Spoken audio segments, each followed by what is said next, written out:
দীর্ঘদিনের শরণার্থীকালের ইতিহাসে এত বড় বিশাল সম্মেলন, এত উপস্থিতি, এটা সহজা দেখা যায় না।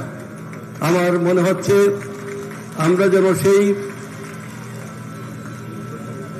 60-এর দশকে বা 70-এর দশকে পল্টন ময়দানে মৌলানা ভাসানীর নেতৃত্বে যে কাউন্সিল হয়েছিল, অথবা পরবর্তী সময় যে শহীদ প্রেসিডেন্ট জিয়া রহমানের আমলে বিএনপির যে প্রথম কাউন্সিল হয়েছিল ঢাকায়, ঠিক তেমনি আজকে তারই একটা অংশ যেন এখানে উপস্থিত, এমন একটি চমৎকার, আমি গভীরভাবে শ্রদ্ধা জানাই।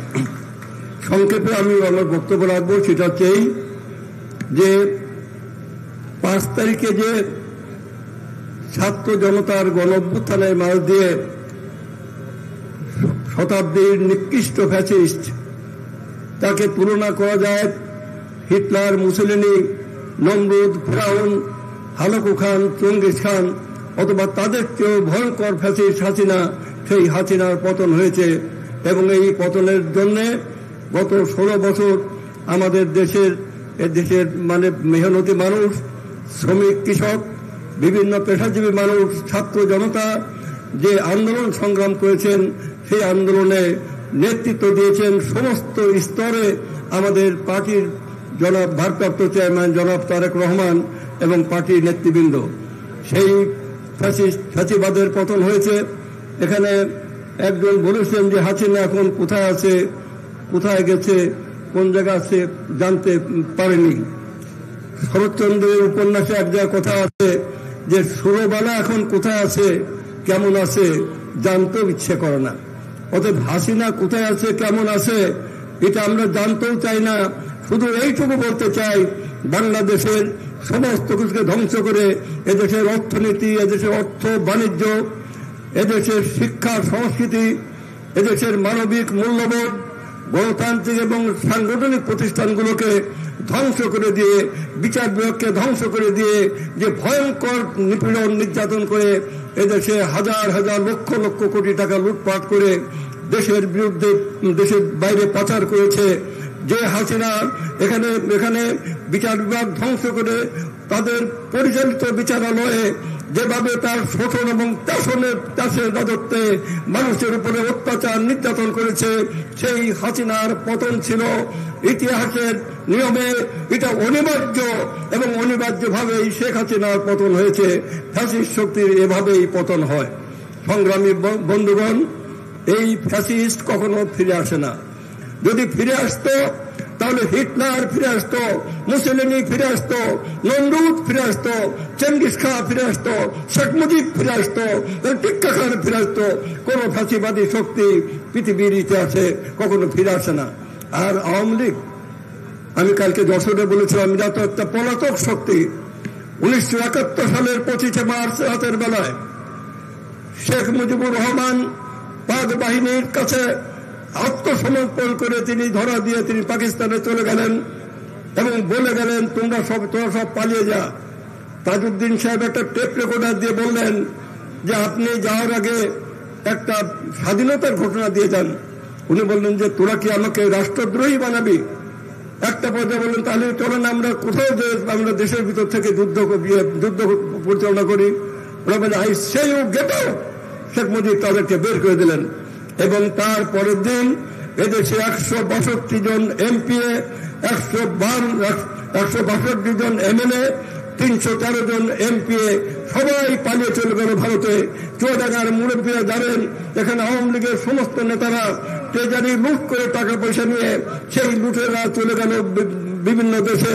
অতএব তারা পালিয়ে গেল, ওরা যুদ্ধ করে নাই। শহীদ প্রেসিডেন্ট জিয়া রহমান যুদ্ধ ঘোষণা করেছেন, আমি নিজে কানে শুনেছি। তখন আমরা বিশ্ববিদ্যালয়ের ছাত্র, 23 বছর বয়স, শহীদ প্রেসিডেন্ট জিয়া যুদ্ধ ঘোষণা করেছেন এবং নিজে যুদ্ধ করেছেন, লড়াই করেছেন। ওই যুদ্ধ ছিল একটি জনযুদ্ধ। সেই জনযুদ্ধের নেতৃত্ব দিয়েছেন প্রেসিডেন্ট জিয়া এবং এদেশের মুক্তি পাগল মানুষেরা। আজ আমার একটি কথা হচ্ছে, তারপরে এবার হাসিনা পালিয়ে গেছে, তার 300 এমপি পালিয়ে গেছে, সমস্ত মেয়ররা পালিয়ে গেছে, সমস্ত উপজেলা চেয়ারম্যান পালিয়ে গেছে, সমস্ত ইউনিয়ন চেয়ারম্যান পালিয়ে গেছে, আওয়ামী লীগের নেতারা পালিয়ে গেছে, মসজিদের খতিব পালিয়ে গেছে, সেখানে আপনার লয়াররা পালিয়ে গেছে। তাহলে কি আপনি কি মনে করেন যে এই ফ্যাসিবাদের এই পতনের পরে যত ষড়যন্ত্রই করুক কোন ষড়যন্ত্র কাজ হবে না?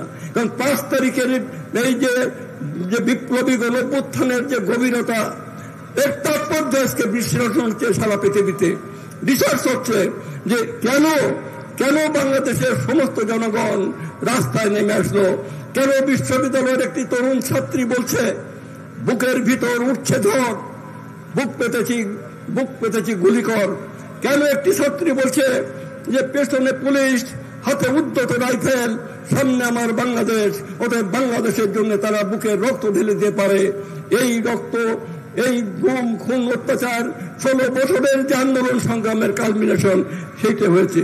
আর 1 মিনিট বলে আমি শেষ করবো, সেটা হচ্ছে এই সংগ্রামী বন্ধুগণ, দেশ চায় স্বাধীনতা, জাতি চায় মুক্তি, জনগণ চায় গণতান্ত্রিক সমাজ প্রতিষ্ঠা।